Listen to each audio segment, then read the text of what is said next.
السلام علیکم ورحمۃ اللہ۔ پریویس ایپیسوڈ میں ہم نے پڑھا کہ یہود اور عیسائی دونوں اہل کتاب ہونے کے باوجود قرآن مجید کو جھٹلا رہے ہیں اور یہاں تک کہ ایک دوسرے کو بھی برا بھلا کہہ رہے ہیں۔ آگے دیکھتے ہیں۔ یہودی کہتے ہیں عیسائیوں کے پاس کچھ نہیں، عیسائی کہتے ہیں یہودیوں کے پاس کچھ نہیں، حالانکہ دونوں ہی کتاب پڑھتے ہیں، اور اسی قسم کے دعوے ان لوگوں کے بھی ہیں جن کے پاس کتاب کا علم نہیں ہے۔ یہ اختلافات جن میں یہ لوگ مبتلا ہیں، ان کا فیصلہ اللہ قیامت کے روز کر دے گا۔ اور اس شخص سے بڑھ کر ظالم کون ہوگا جو اللہ کے معبدوں میں اس کے نام کی یاد سے روکے اور ان کی ویرانی کے در پہ ہو۔ ایسے لوگ اس قابل ہیں کہ ان عبادت گاہوں میں قدم نہ رکھیں، اور اگر وہاں جائیں بھی تو ڈرتے ہوئے جائیں۔ ان کے لیے تو دنیا میں رسوائی ہے اور آخرت میں عذاب عظیم۔ مشرق اور مغرب سب اللہ کے ہیں، جس طرف بھی تم رخ کرو گے اسی طرف اللہ کا رخ ہے۔ اللہ بڑی وسعت والا اور سب کچھ جاننے والا ہے۔ ان کا قول ہے کہ اللہ نے کسی کو بیٹا بنایا ہے۔ اللہ پاک ہے ان باتوں سے۔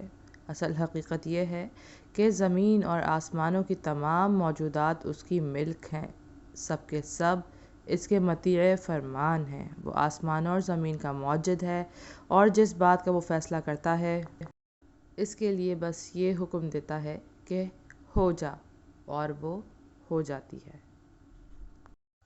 نادان کہتے ہیں کہ اللہ خود ہم سے بات کیوں نہیں کرتا، یا کوئی نشانی کیوں نہیں آتی۔ آگے ہم پڑھیں گے اگلے صفحے پر، لیکن اس سے پہلے ہم یہ مشکل الفاظ دیکھ لیتے ہیں۔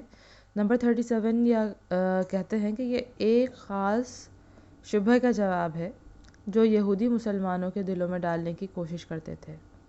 ان کا اعتراض یہ تھا کہ اگر پچھلی کتابیں بھی خدا کی طرف سے آئی تھیں اور یہ قرآن بھی خدا کی طرف سے ہے، تو ان کے بعض احکام کی جگہ اس میں دوسرے احکام کیوں دیے گئے ہیں؟ یہودیوں کو یہاں پر شبہ تھا کہ خدا نخواستہ نعوذ باللہ ایسا تو نہیں کہ حضور پاک صلی اللہ علیہ وآلہ وسلم وحی کا کچھ حصہ بھول جاتے ہیں یا اس کو کسی مختلف انداز میں بیان کرتے ہیں۔ تو اللہ تعالیٰ نے اس شبہ کا جواب دیا اور یہ بتایا کہ اگر کچھ بھلانا ہے تو وہ بھی اللہ کے بس میں ہے، اور جو یاد رکھوانا ہے وہ بھی اللہ کے بس میں ہے۔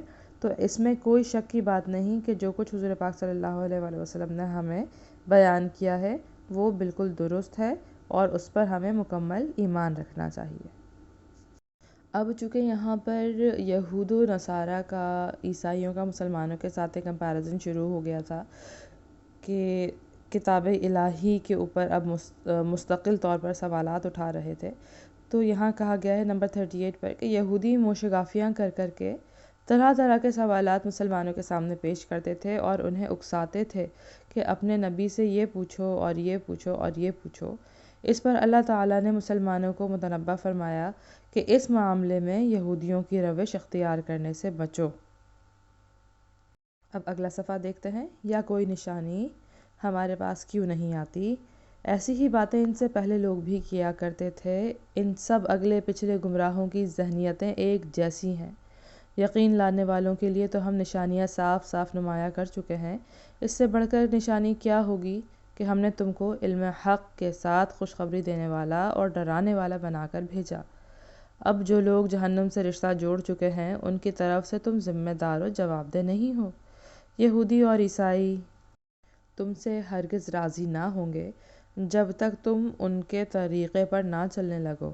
صاف کہہ دو کہ راستہ بس وہی ہے جو اللہ نے بتایا ہے، ورنہ اگر اس علم کے بعد جو تمہارے پاس آ چکا ہے تم نے ان کی خواہشات کی پیروی کی تو اللہ کی پکڑ سے بچانے والا کوئی دوست اور مددگار تمہارے لیے نہیں ہے۔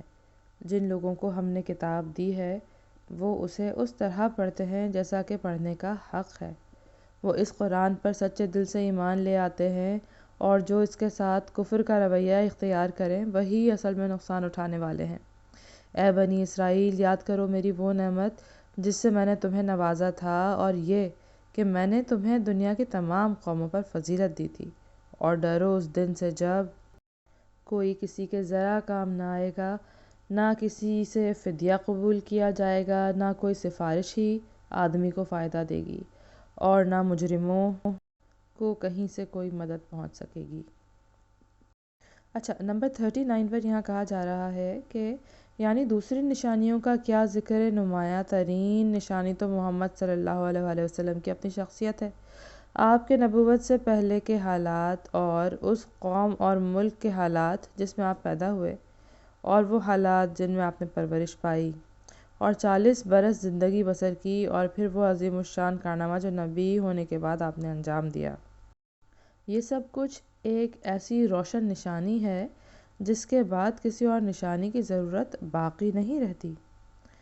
اور نمبر 40 پر بیان کیا جاتا ہے کہ اہل کتاب کے صالح عنصر کی طرف اشارہ ہے کہ یہ لوگ چونکہ دیانت اور راستی کے ساتھ ہیں، خدا کی اس کتاب کو پڑھتے ہیں جو ان کے پاس پہلے سے موجود تھی، اس لیے وہ اس قرآن کو سن کر یا پڑھ کر اس پر ایمان لے آتے ہیں۔